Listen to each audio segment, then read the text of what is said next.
Vamos falar de saúde agora, nesse começo de semana, né? O infarto aos 20 e poucos anos, 30 e poucos anos, 40 e poucos anos, quer dizer, numa faixa etária que a gente fala, gente, mas o que está acontecendo? E nos últimos dias, vários casos chamaram a atenção. E claro que a gente se assusta. O que explica a morte súbita? A gente convidou o cardiologista, Dr. Leonardo Severino, que está aqui com a gente nesse início de semana. Léo, obrigada por ter vindo, viu? Eu que te agradeço sempre, Mônica. E já vou abrir para perguntas aqui para os nossos amigos e amigas, Okay. 99897.000, o nosso WhatsApp, você participa dessa conversa também. Nós tivemos na semana passada, aqui em Uberlândia, tivemos o caso de um homem, né, novo, de 44 anos, que teve um infarto. Tivemos uma fotógrafa com 20 e poucos anos que teve um infarto também. O que explica a morte súbita? Porque é uma morte súbita, né? E aparentemente parece que eles não tinham nenhum fator de risco. Aí é que está, Mônica. Primeiramente, nem todos são infarto propriamente dito. A morte súbita não é necessariamente infarto. Entendi. Pode ser outro tipo de problema no coração.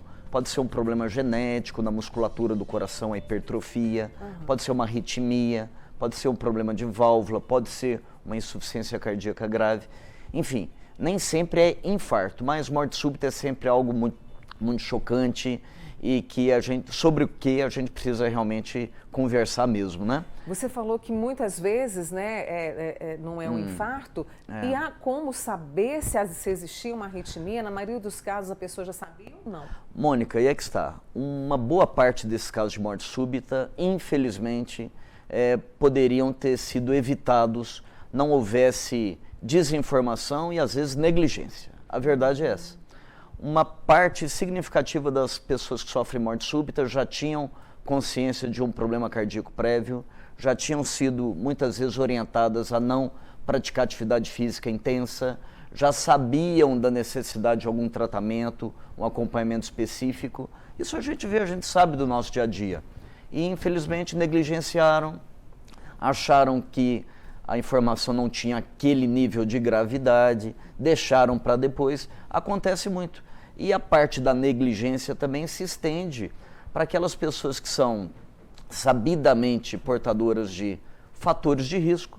Imagina uma pessoa que está bem acima do peso, que é muito sedentária, que fuma, que possivelmente tem pressão alta ou diabetes e vai se expor a uma atividade física intensa, sem uma avaliação médica prévia. Então essa pessoa obviamente está mais sujeita a ter um infarto fulminante, a ter uma morte súbita. Esses casos que eu mencionei anteriormente, de problemas cardíacos que não são necessariamente infarto, são muitas vezes já diagnosticados de longa data. Hipertrofia no coração, sopro, arritmias, muitas vezes são doenças cujos sintomas iniciam na infância, na fase de adulto mais jovem. Então pode acontecer da pessoa já ter ciência. É claro que em alguns casos não, mas uma avaliação médica, né, um exame clínico, um check-up cardiológico, na maior parte dos casos consegue determinar o problema e o ideal é que nesses casos seja dada a orientação adequada, né? Porque muitas vezes, assim, os sintomas nesses casos, eles vêm antecipadamente ou não, por isso a necessidade da prevenção com a busca ali do cardiologista quanto antes? Há várias situações, né, Mônica? Eu vou focar numa que foi, por exemplo, a causa da morte do filho do Abílio Diniz. Sim. Né? A hipertrofia, atleta, né? Cardiomiopatia hipertrófica, um atleta. Né? Há algumas versões sobre o caso dele, mas é fato que ele tinha uma doença que o impedia de praticar atividades físicas competitivas.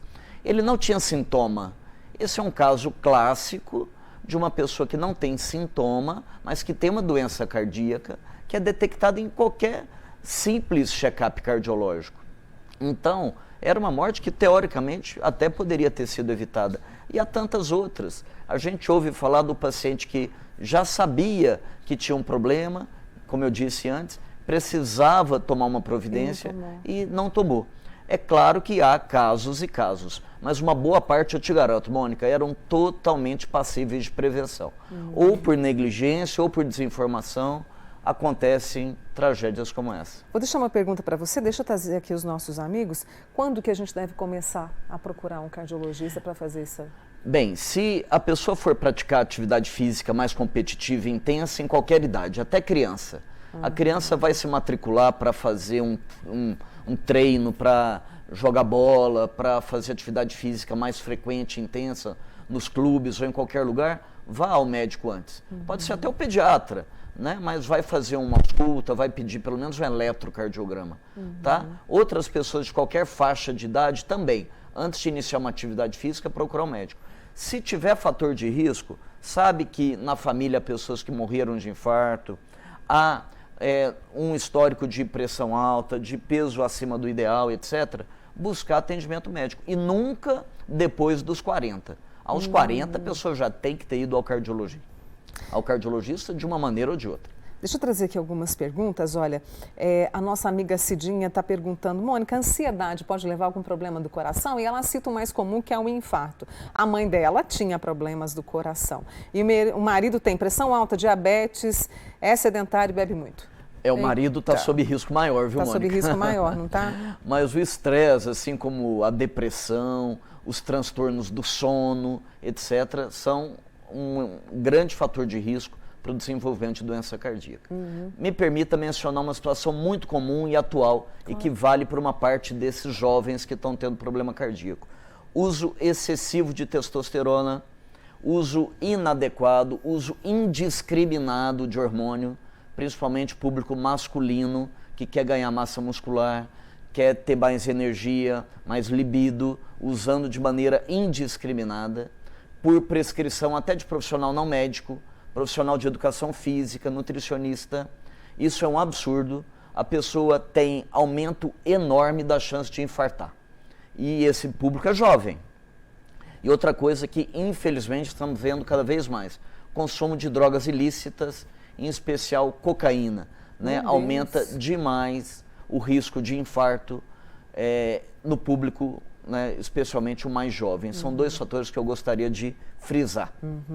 O marido da nossa amiga, que é a Cida, também está com cardiopatia isquêmica crônica. É grave? Ela quer saber. Cardiopatia isquêmica crônica é quem já teve um infarto, ou quem já fez uma angioplastia, já operou o coração.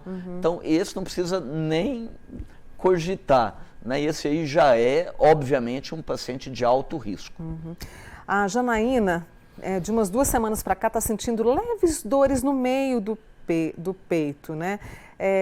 Tem algo a ver porque ela está acima do peso e não faz atividade física? Olha, então já são 3 fatores. Ela tem sintoma, é sedentária e tem sobrepeso. Passou da hora de ir ao médico. Nunca vá, Janaína, fazer uma corrida no Parque do Sabiá ou querer praticar um esporte qualquer sem uma avaliação médica prévia, sem ir ao cardiologista, ainda mais tendo sintoma. Excesso de energéticos, eu pensei muito nisso aqui, a Érica do Custódio Pereira, nossa amiga, que mandou. O uso em excesso de energéticos faz mal? E claro, bebida alcoólica com energético, a gente sabe que isso acontece, muita gente mistura, né? A quantidade de cafeína numa bebida dessas, no energético, é enorme, enorme, né? O efeito estimulante do energético é muito grande, aumenta muito o trabalho do coração, o batimento cardíaco é acelerado, a pressão muitas vezes aumenta, entre aspas, você força muito o coração. Isso pode predispor a arritmias e a vários problemas. Então, nada em excesso é bom, né, amor? Tem alguma coisinha em excesso que é boa? Né? Não, nunca. Então, equilíbrio. Uma amiga nossa, que é a Marilda Mônica, somos 5 irmãos, 3 têm problema do coração, 2 não, como que explica? Mas esses 2, vou te falar uma coisa, tem que fazer avaliação cardiológica, independente de ter sintoma, independente de qualquer coisa. A genética é um dos principais fatores de risco. São 5, 60% já são cardiopatas. Esses 2 não são, por enquanto. Talvez sejam e não saibam. E aí é que está o perigo. Aí é que está a necessidade de fazer a avaliação. Esses 2 não podem se jogar numa bicicleta para andar 30 quilômetros, para sair para correr, nem nada. Tem que fazer check-up cardiológico. A gente tem que fazer gente, isso. A prevenção é fundamental sempre. Nesses assuntos, desinformação e negligência matam. Por isso que a gente quis trazer o Dr. Leonardo Severino para explicar mais uma vez sobre essa atenção ao coração que a gente tem que ter, né, com a prevenção, realização de exames e também esse estilo de vida que temos que estar atentos e renovar esse compromisso com a nossa saúde. Né? Sem dúvida, sempre, Muito obrigada, por ter vindo, Leonardo. Eu que te agradeço novamente. Boa semana, viu? Igualmente. Dr. Leonardo Severino, cardiologista, conosco aqui no nosso Manhã Total.